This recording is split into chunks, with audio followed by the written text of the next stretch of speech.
Hello everyone, আসসালামু আলাইকুম। তো সবাই কেমন আছেন? আশা করি সব ভালো আছেন। নতুন একটা ব্লগে সবাইকে ওয়েলকাম।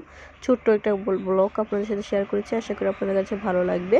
আজকে আমাদের মামাতো বোনের বিয়ে ছিল। মামাতো বোনের বিয়ের উপলক্ষে কিছু আয়োজন, আমাদের ফ্যামিলি সবাই গিয়েছি বেড়াতে। সবাই একসাথে খেতে বসে গেছি। খাওয়ার আইটেমে ছিল রোস্ট, গরু মাংস, চিংড়ি মাছ, ডিম, দই, 7 আপ, মামপানি, যা যা ছিল তা দিয়ে খেয়ে নিয়েছি। সাথে সাথেই আর আমার নানা ভাইয়ের অনেক জমি দেখতে চলে গেছি মাঠে। জমি দেখতে দেখতে সন্ধ্যা প্রায় হয়ে গেছে।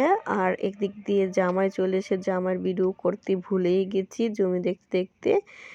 এদিক দিয়ে দেখুন কত জমি, কত শাক সবজি, পালং শাক, মূলা শাক, ধনিয়া পাতা, অনেক রকমের সবজি করেছে। এখানে ধনিয়া পাতাতে ফুল এসেছে, কত সুন্দর লাগছে ধনিয়া পাতাগুলো, দেশি ধনিয়া পাতা। এদিক দিয়েও ধনিয়া পাতা, ওদিক দিয়েও ধনিয়া পাতা, চারোদিকে শুধু ধনিয়া পাতা, মূলা, অনেক জাতের শাক সবজি লাগিয়েছে। আর এখানে পেঁয়াজ, রসুনের চারা, আলুও ছিল। আর আমার মা মেয়ে একটু দুষ্টুমি করেছিলাম, এই যে ভিডিও করছি হেঁটে হেঁটে।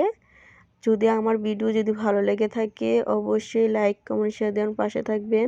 সবাই ভালো থাকবেন, সুস্থ থাকবেন। আল্লাহ হাফেজ।